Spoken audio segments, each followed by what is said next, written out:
Jurassic World Rebirth is finally here. But is it really worth your time, or just another extinction-level disappointment? This is a spoiler-free breakdown of what works, what doesn't, and whether it delivers. From the visuals to the performances to the story itself, here's everything you need to know before watching. The good stuff. The first thing that hits you with Jurassic World Rebirth is how good it looks. This is hands down the best-looking Jurassic movie since the original. Director Gareth Edwards knows how to shoot big moments, and this time, the dinosaurs don't just look big, they feel big. They're not just running around in the background or stuffed into messy action scenes, they're actually shot in a way that makes them feel powerful, like they belong on the big screen again. The film was shot on film, not digital, and it shows. Everything has more weight, more shadows, and more detail to it. The dinosaurs don't feel like video game creatures this time. They feel like something you could actually run from. There's one scene everyone's talking about, the T-Rex versus Raft moment. It's pulled straight from Michael Crichton's original book, and it's easily one of the best action scenes in the entire series. It's tense but also wild, and it finally gives the T-Rex the moment it deserves. If you're a longtime fan, this scene alone might be worth the ticket. Speaking of dinosaurs, yes, there are some new ones, weird mutated ones, but no matter what crazy hybrids they throw in, the classic T-Rex is still the star. There's just something about that roar that never gets old. Now let's talk about the cast. Scarlett Johansson is great here. She plays a mercenary named Zora Bennett, and thankfully, she doesn't overdo it. Just pure, solid, grounded acting. She brings a calm intensity to the role.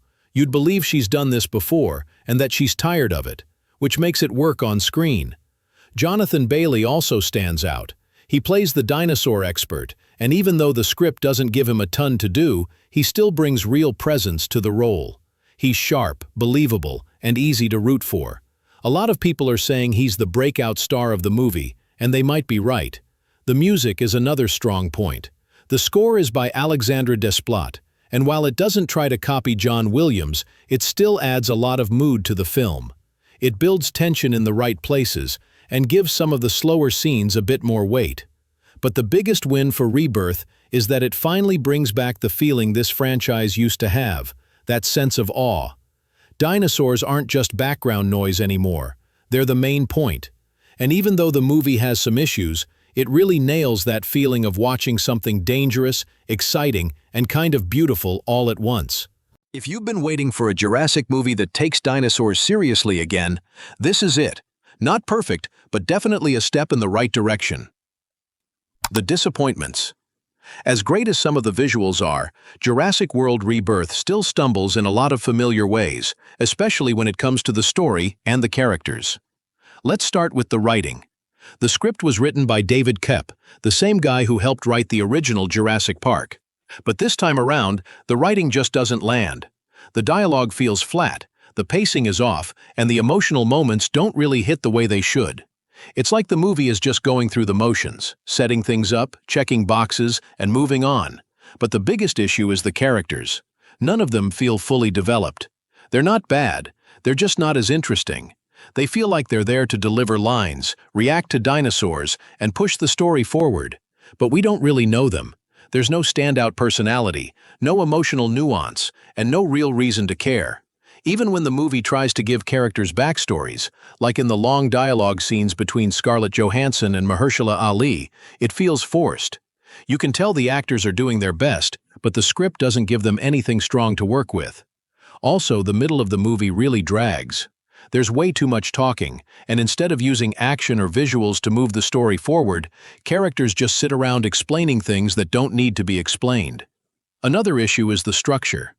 The movie splits its focus between two different groups of characters, one involving Johansson's team and another with a family that gets stranded near the island. The problem is, these two storylines don't blend together well. They feel like two different movies happening at the same time. And by the time they come together, you're already a little disconnected from both. There's also a strange lack of urgency. A lot of the suspense fades once you realize that most of the danger only affects minor characters. You can just tell some characters were hired just to raise the body count. They had no real backstory or impact, just set up to be dinosaur bait, and once you catch on to that, the stakes don't feel very high. And finally, while the action looks good, there are moments where the visual effects still feel off, especially during daytime scenes.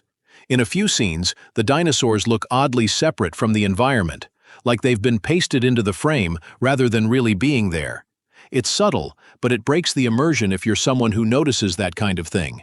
In short, the movie has style, but it struggles with substance. Great visuals can only take it so far when the story and characters don't hold up. Missed potential. What makes Jurassic World Rebirth frustrating isn't that it's terrible, it's that it could have been great. You can see the pieces and the talent, but somewhere along the way it just didn't come together. Let's start with the timeline. This movie was announced about a year and a half ago, started filming last June, and was already hitting theaters by this July. That's a really fast turnaround for a big-budget franchise film, and it shows. The writing feels rushed, the characters feel undercooked, and the story feels like it was never fully worked out. The movie sort of abandons everything the last films were building toward. Remember how Dominion ended with dinosaurs living among humans? That huge idea, humans and dinosaurs trying to share the planet, is barely explored here. Instead, the movie resets the world again, pushing dinosaurs off to a different area of the globe so that the story can go back to a more isolated Monster Island setup. It's not necessarily a bad idea, but it feels like a step backwards, not forward. There's also a sense that the movie doesn't know what kind of story it wants to tell. We already touched on this, but it feels like two movies smashed into one: the dinosaur rescue team on a mission and the stranded family trying to survive. Neither one is bad on its own, but they never fully blend. You keep jumping back and forth, and it makes the whole thing feel scattered. What's even more disappointing is that Gareth Edwards was clearly trying to bring something fresh to the franchise. His direction is strong. His action scenes have real impact. He even brings back some of the wonder and tension the original films had. But the movie doesn't give him the tools to finish the job. This could have been the movie that got Jurassic back on track. Instead, it ends up being just okay, with flashes of greatness buried under a rushed script and studio pressure. What audiences are saying? Critics aren't the only ones with mixed feelings about Jurassic World Rebirth. Audiences are just as divided, some really enjoying it for what it is, while others feel it still falls short of what this franchise could be. One early viewer who caught it during a mystery movie screening said, "It's not bad at all, just not great either. I'd say it's slightly above average. I liked it. It delivered what I expected." Another fan who also saw it early wrote, "It's basically a better version of Jurassic Park 3. Don't expect a high critic score, but it might still pass with audiences. You get what you came for. Dinosaur action."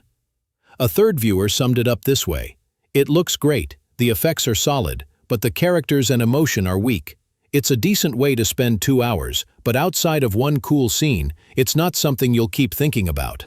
But if there's one part of the film that's winning people over, it's Jonathan Bailey.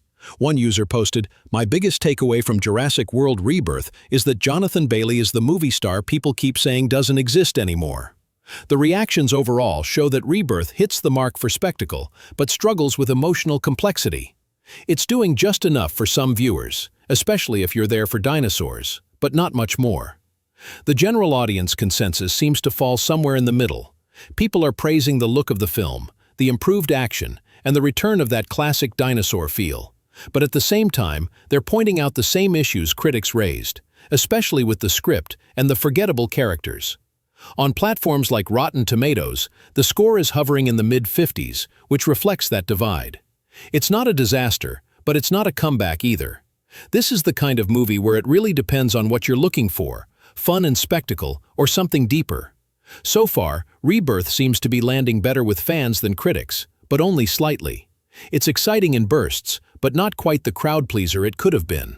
Final verdict: Jurassic World Rebirth isn't great, but it's not terrible either. It sits in that middle zone, the kind of movie you can watch once, enjoy parts of, and then probably not think much about again. If you're going for dinosaurs, action, and cool visuals, you'll get what you paid for. The film delivers a few standout sequences, especially the raft scene with the T-Rex. The direction is strong, the scale is impressive, and some of the performances, particularly Scarlett Johansson and Jonathan Bailey, give the movie a solid backbone.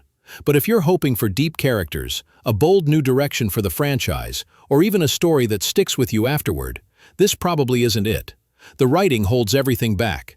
The characters are forgettable, the pacing drags in places, and the movie feels like it's playing it safe rather than moving the story forward. That said, for fans of the franchise, or anyone who just wants to see dinosaurs on a big screen again, it might still be worth the trip. It's definitely better than Dominion, but it doesn't fully live up to the Jurassic name. This is only a spoiler-free review, and at the end of the day, it's up to you. If you check it out, you might find just enough to enjoy, as long as your expectations aren't too high. That's our take on Jurassic World Rebirth. If you've seen it already, let us know what you thought, and if you're still deciding, hopefully this helped. Thanks for watching, subscribe for more content like this, and catch you in the next one.